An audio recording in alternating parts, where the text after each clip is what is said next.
बड़े बूढ़े सही कहा करते थे कि हर चीज़ की कीमत होती है और सीधा सा फंडा यही है कि एक बार किसी चीज़ को फ्री में अवेलेबल करा दो और जब आपको उसकी आदत पड़ जाए तो उसके लिए कुछ क्रेडिट मांगने लगो उसके अगेंस्ट में या उसका चार्ज करने लगो।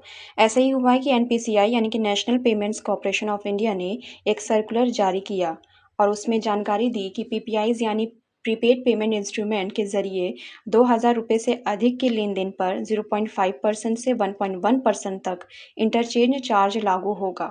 यूपीआई यानी कि यूनिफाइड पेमेंट इंटरफेस जिसका इस्तेमाल आप दिन में कई बार अब तक फ्री में करते आ रहे थे, लेकिन अब 1 अप्रैल 2023 से डिजिटल वॉलेट पर इंटरचेंज चार्ज लागू होगा।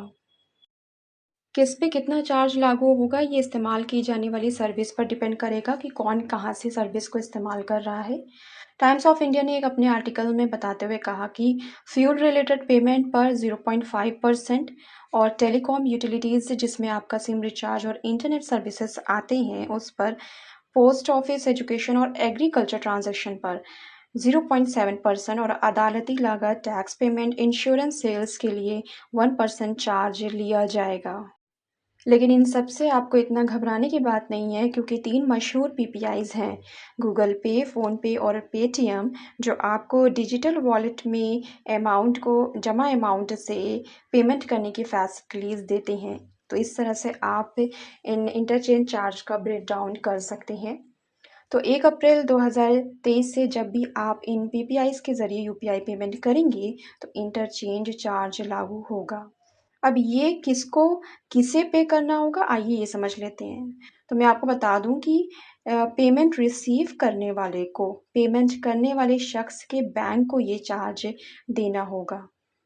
मैथमेटिकली मैं आपको समझाऊँ तो अमाउंट रिसीवर को, अमाउंट पेयर के बैंक को ये चार्ज देना होगा और चूँकि ये चार्ज मर्चेंट को देना होगा, तो मर्चेंट की मर्ज़ी पर है कि वो कस्टमर से ये चार्ज ले या ना ले।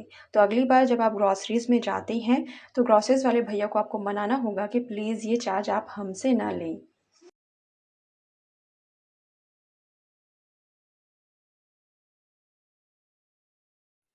लेकिन मज़े की बात ये है कि ज़्यादातर पीपीआईज़ ऐसा करने के लिए तैयार नहीं हैं, क्योंकि इन ऐप्स के ज़रिए ज़्यादातर ट्रांज़ैक्शन ₹2000 से कम का ही होता है।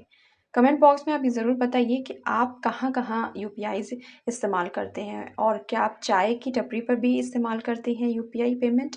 और मिनिमम ट्रांज़ैक्शन आपका यूपीआई पेमेंट कितना होता है, ₹10 या ₹5? इसके अलावा अगर ये पीपीआईज़ अपने यूज़र्स से इंटरचेंज चार्ज करती हैं, तो शायद इन्हें अपने यूज़र्स को या और कस्टमर्स को खोना पड़ जाए और इसी के दौरान ये भी हो सकता है कि कॉम्पिटिटर्स कंपनीज़ आएँ, जो किसी भी तरह का चार्ज ना करें, बल्कि इसके बदले में कैशबैक जैसी फैसिलिटीज़ के ज़रिए यूज़र्स के अमाउंट को एब्ज़ॉर्ब कर सकें। जैसा कि पेटीएम पहले ही ट्वीट कर चुका है कि कोई भी कस्टमर कोई भी चार्ज नहीं करेगा। किसी भी कस्टमर को कोई चार्ज नहीं देना होगा।